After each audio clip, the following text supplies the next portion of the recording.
4 PM news network में दोस्तों आपका स्वागत है। मैं हूं आपके साथ राशिद ज़हीर। इंडिया गठबंधन और खड़गे साहब का बयान आपके सामने कल आ गया था मीटिंग के बाद, और उन्होंने कहा कि हम जो हैं विपक्ष में बैठने को तैयार हैं और वेट एंड वॉच की स्थिति हम कर रहे हैं। क्या ये ठीक है? आप जानते हैं कि मोदी जी अगर सत्ता में आ जाएंगे तीसरी बार, उसके बाद क्या क्या होना है, उनकी जल्दबाजी भी देख सकते हैं। मैं अलग से प्रोग्राम बनाऊंगा, लेकिन फिलहाल मैं खड़गे साहब और विपक्ष की जो राजनीति है उसके ऊपर बात आपसे करने आया हूं। नैतिक राजनीति तो यही है जो कि कही है खड़गे साहब ने और राहुल गांधी ने और इंडिया गठबंधन ने कि हम लोग विपक्ष में बैठेंगे। चूँकि हमें अभी पूरी तरह से जनाधार नहीं मिला है, बहुमत नहीं मिला है, तोड़ जोड़ की राजनीति करनी पड़ेगी। क्या ये ठीक है? मैंने कहा ना, संवैधानिक और नैतिकता की अगर बात करें तो वाकई ये बात समझ में आती है, लेकिन ज़रा ये देखिए कि सामने दूसरा बंदा कौन है। लेकिन मैं नैतिकता की बात को लेकर भी आपके सामने कुछ बात रखता हूँ। भारतीय जनता पार्टी को दरअसल 240-42 सांसद मिले, ये आप जानते हैं, और 234 मिल गए हैं इंडिया गठबंधन को। हाँ, इसमें कोई दो राय नहीं कि एनडीए को 290-92 मिले हैं, फुल बहुमत उनके पास है। लेकिन आप ये बताइए 240 और 42 और 234 में फ़र्क कितना? 6-7 सीटों का फ़र्क है। हाँ, कांग्रेस में और भारतीय जनता पार्टी में वाकई 100-125 सीटों का फ़र्क हो सकता है, 140 सीटों का फ़र्क हो सकता है। लेकिन बात यह है कि वो जो 290 और 92 हुए हैं एनडीए के, मोदी जी के गठबंधन के, उसके लिए कौन सा काम ऐसा किया गया है जिसके बारे में आप ये कहेंगे कि नैतिकता है? इंडिया गठबंधन के अंदर अगर अखिलेश यादव आए हैं तो शुरू से ही वो भारतीय जनता पार्टी के खिलाफ हैं। इंडिया गठबंधन के खिलाफ के पक्ष में अगर राष्ट्रीय जनता दल आया है तो वो शुरू से खिलाफ है। ममता बनर्जी शुरू से खिलाफ हैं। ये तमाम दल ऐसे हैं इंडिया गठबंधन में जो भारतीय जनता पार्टी की उन नीतियों के विपक्ष में ऑलवेज रहे हैं। लगभग 99% तो रही ही हैं कि जिनको उनको मालूम है कि देश को विध्वंस की तरफ ले जाने वाली राजनीति वो करते हैं, ऐसा उनका आरोप। और अब इधर आ जाइए आप, जिसके बारे में हम कह रहे हैं एनडीए जो बहुमत है, वो बहुमत क्या है? भारतीय जनता पार्टी को देश की जनता ने 272 ना देकर, 303 ना देकर, 370 ना देकर, 400 ना देकर बहुमत से नीचे लेकर आ गए, जो 2 बार से 272 से पार मिल रहा था। पिछली बार 303, उससे पहले 282, इस बार 240 पर समेट दिया गया। और इसके अंदर बहुत सारे कैंडिडेट आपको मालूम है किन हालातों से जीत कर आए, वो मैं नहीं कहना चाहता, वो हालात हमेशा एक से रहते हैं। बाकी जो इनके साथ गठबंधन है, आप बताइए वो लोग कौन हैं? नीतीश कुमार कहाँ थे? अभी कौन सी सरकार को तोड़ करके आए हैं? इंडिया गठबंधन को बनाने वाले नीतीश कुमार थे, शिल्पकार थे। उन्हें किस प्रकार से अपनी तरफ लेकर लाया गया है। शिंदे शिवसेना को तोड़ करके, अजीत पवार को तोड़ करके, एनसीपी को तोड़ करके जिस तरह से अपने साथ लेकर आया गया है, क्या वो नैतिकता है? मैं यहाँ पर ये नहीं कह रहा हूँ कि उनका गलत मौकूफ़ है, लेकिन वो इतनी बड़ी गलती करने जा रहे हैं कि मोदी जी अगर तीसरी बार, जैसा कि 8 तारीख में सुनने में आया कि शपथ लेने जा रहे हैं, अगर ऐसा हो जाता है तो राहुल गांधी जो 6000-4000 की यात्रा करके थोड़ी सी ज़मीन उनको नम किया है, उनको बहुत यात्राएं करनी पड़ेगी, बहुत यात्राएं करनी पड़ेगी।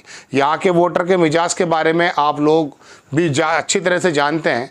यहाँ का वोटर कुछ मालूम नहीं कब फर्श पे डाल दे, कब अर्श पे लेकर आ जाए। जो मोदी जी की एंटी इनकम्बेंसी है, कौन सा ऐसा काम वो कर जाएं जिसकी वजह से आपके जो 240 हैं ये भी ना रह पाएँ, 234 हैं ये भी ना रह पाएँ, आपके 99 कांग्रेस के ये भी ना रह पाएँ। तोड़ फोड़ उनकी राजनीति का एक अहम हिस्सा है। कर्नाटक की सरकार गिराना हो या मध्य प्रदेश की सरकार, गोवा की सरकार या कहीं और की सरकार, उन्होंने कोई भी काम ऐसा नहीं किया है जिसको नैतिकता कहा जाएगा। आप कौन सी नैतिकता की बात कर रहे हैं खड़गे साहब? राहुल गांधी दरअसल ये सोच रहे हैं कि ये जीत उनकी यात्रा के एतबार से मिली है। विपक्ष का गठबंधन ये सोच रहा है कि शायद ये मोदी जी के खिलाफ हम लोग इसलिए आ गए कि हमने गरीबों की बात की है। अरे गरीबों की अगर बात करने से आपको वोट मिलता तो 240-42 सीट भारतीय जनता पार्टी को क्यों मिल गई? 30-35 सीटें ही तो कम रह गए वो, आप बताइए। दरअसल ऐसा नहीं है, इसके अंदर बहुत सारे कारक हैं, बहुत सारी वजहें हैं। एंटी इनकम्बेंसी होती ही है, कितना भी शानदार काम कोई करेगा उसके खिलाफ लोग हो ही जाते हैं। तो मोदी जी के खिलाफ, मोदी जी का अहंकार जैसे कहा जाता है, 81 करोड़ को हम राशन दे रहे हैं, और सबसे बड़ी बात संविधान का जो शोषा इनके नेताओं के मुंह से थोड़े दिन पहले निकला, वो आपके लिए संजीवनी साबित हो गया। वरना आपकी यात्राएं इतना ज़्यादा काम नहीं करती। आपकी यात्राएं काम अगर करती तो ये बताइए, मध्य प्रदेश भी तो आप गए थे, वहाँ इतनी बेकार हार कैसे लगी? आपकी यात्राएं अगर काम करती, ज़्यादा काम करती, मैं हालांकि उन यात्रा के खिलाफ नहीं हूँ, मैं राजस्थान के अंदर इतनी बुरी हार कैसे मिल जाती, छत्तीसगढ़ में आपको हार कैसे मिल जाती? वजह उसकी यह है कि लोगों के सामने ये उबाल हैं। जैसे चाय में उबाल आता है ना, उसकी कोई हकीकत नहीं है, एक छोटी सी फूंक मार दो ख़त्म हो जाती है। इसी तरह से ये जनमत है भाई। कभी कभी परसेप्शन, नरेशन ऐसा क्रिएट कर दिया जाता है कि ये देश की जनता उसके मोहपाश में आ जाती है। इसमें कोई दो राय नहीं कि दलितों ने, मुसलमान तो आपको वोट देते देते हैं। जातिगत समीकरण अगर ना बांधते अखिलेश यादव तो अयोध्या थोड़ी ना हरा देते उनको। बताइए आप हमें। उनका हिंदू तो चला है, भले CSDS कुछ भी कहता हो, मैं भी आपसे कह चुका हूं, जब भी तो 242 सीटें भारतीय जनता पार्टी को आई हैं। हिंदू तो अगर चलता तो तमिलनाडु में चलता, क्योंकि वहाँ हिंदुत्व है ही नहीं, तो वहाँ नहीं चला। आपके लिए कहा नहीं, उड़ीसा के अंदर आपने क्या कर दिखाया, आंध्र प्रदेश के अंदर क्या कर दिखाया, उत्तर प्रदेश में भी अच्छे खासे 30-35 सीटें से कम तो नहीं है, वो भी सीटें काफ़ी हैं। तो कहने का मतलब दोस्तों ये है कि ये दिमाग में आ जाना कि नहीं, नैतिकता ये है कि हम वेट एंड वॉच की स्थिति करेंगे। आप वेट एंड वॉच 10 साल तक और करते रहेंगे। मोदी जी वो काम करने जा रहे हैं 2026 में दोस्तों। बहुत सारी चीज़ें, कल का एपिसोड बनाऊंगा, डिलिमिटेशन भी है उसके अंदर, 75 वर्ष की आयु भी है उसके अंदर, और दूसरी बात सांसदों की संख्या भी 750 होने वाली है, ये भी उसी के अंदर है। जनसंख्या की गिनती भी उसी वक्त होनी है। ये देश किस स्थिति में जाएगा, महिला आरक्षण बिल उसी स्थिति में आने वाला है। 2026 में अगर ये हालात बदल जाते हैं तो आपकी सारी यात्राएं, आपके सारे जाति समीकरण रखे रह जाएंगे। आपको कोशिश ये करनी चाहिए कि चूंकि वो गठबंधन जो बनाया है NDA, उसके अंदर तोड़फोड़ करके बनाया है। NCP को तोड़ा है, शिवसेना को तोड़ा है, और नीतीश कुमार को तोड़ कर लेकर गए, जबकि गठबंधन के बनाने वाले नीतीश कुमार हैं। आप कौन सी नैतिकता की बात कर रहे हैं? चंद्रबाबू नायडू को कितनी गालियां बकी, ससुर के कमर पे छुरा घोंपने की बात है, वो भी उनके साथ खड़े हैं। उनको मालूम है कि हमारे हालात बदल जाएंगे। लोग भूलने वाले लोग होते हैं और भूल भी जाते हैं। राहुल गांधी किस इरा में जी रहे हैं हमें नहीं मालूम, खड़गे साहब कौन सी नैतिकता की बात कर रहे हैं हमें नहीं। हालांकि उनके सामने वाकई एक चैलेंज है, 30-35 लोगों का इकट्ठा करना एक मैटर है, लेकिन फिर भी आप तो पहले ही कदम से जो हथियार डाले बैठे हैं। आपको सबसे पहले उस मैंडेट के साथ जाना चाहिए कि देश की जनता ने, चाहे विपक्ष के कितने भी लोग इकट्ठे हों, भारतीय जनता पार्टी को नकार दिया है। ये लोग जो जुड़े हुए हैं, लालच के साथ जुड़े हुए हैं, चंद्रबाबू नायडू, नीतीश कुमार, शिंदे, ये सब लोगों के ऊपर लालच के जो है तमगे लगे हुए हैं।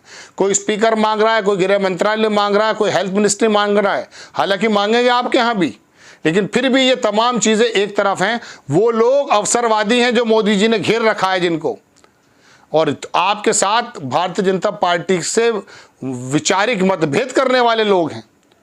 आपके लोग ज़्यादा मजबूत हैं बनिस्बत उसके उस खेमे के। तो ये जो काम करने जा रहे हैं, ये याद रखिएगा दोस्तों, इनके लिए इंडिया गठबंधन की जितनी काविशें, कोशिशें हैं, सब रखी रह जाएंगी। एक बार ऐसा हुआ था बिहार में, रामविलास पासवान की पार्टी को मेरे ख्याल से 14 या 40 विधायक आ गए थे। उस वक्त उन्होंने कहा कि सरकार हम बनाएंगे, फिर उन्होंने शोषा छोड़ दिया कि किसी मुस्लिम को चीफ मिनिस्टर बना दो। अगली बार 14 पे रह गए या 15 पे रह गए या 5 पे रह गए। फिर उसके बाद सत्ता हाथ नहीं आई बिहार की। दोनों चाहते तो गठबंधन के साथ राष्ट्रीय जनता दल, मुलायम से वो लालू प्रसाद और रामविलास सरकार बना सकते थे, लेकिन उन्होंने कहा, उसके बाद से फिर उनका सूपड़ा साफ हो गया। यही काम इसमें इधर होने वाला। मैं ये नहीं कह रहा हूँ कि हालांकि चुनाव हर महीने बदल जाता है, लेकिन खड़गे साहब का ये नैतिकता वाली राजनीति ये नुकसान पहुंचाने जा रही है इंडिया गठबंधन को। और ख़ास कर जबकि ये जानते हैं कि हमारे साथ ही वैचारिक मतभेद रखते हैं, देश के अंदर संप्रदायिकता को ख़त्म करना चाहते हैं, और उनके साथ जो लोग जुड़े हैं, जो मोदी जी की वैचारिक उससे सहमत तो नहीं है लेकिन अपने लालच के साथ है, तो आपको भी तोड़फोड़ मचा देनी चाहिए। जब प्रधानमंत्री जी तोड़फोड़ मचवा देते हैं तमाम प्रदेशों में और उनको लोग फिर भी 240-42 देते हैं, आप कौन से लोगों की बात कर रहे हैं? ये लोग तो भूल जाते हैं साहब। 5 किलो चावल पे सरकार पलट जाती है। भूपेश बघेल को हटा कर रख दिया। 25 लाख रुपए की चिरंजीवी योजना देने के बाद अशोक गहलोत को हटा कर रख दिया। तो लिहाजा सरकार बनाने का काम करना चाहिए। आपको खबर कैसी लगी अपनी राय कमेंट्स बॉक्स में ज़रूर दीजिएगा। चैनल को सब्सक्राइब कीजिएगा, शेयर कीजिएगा। नेक्स्ट टाइम में किसी खबर के साथ हाजिर होता हूँ। जय हिंद।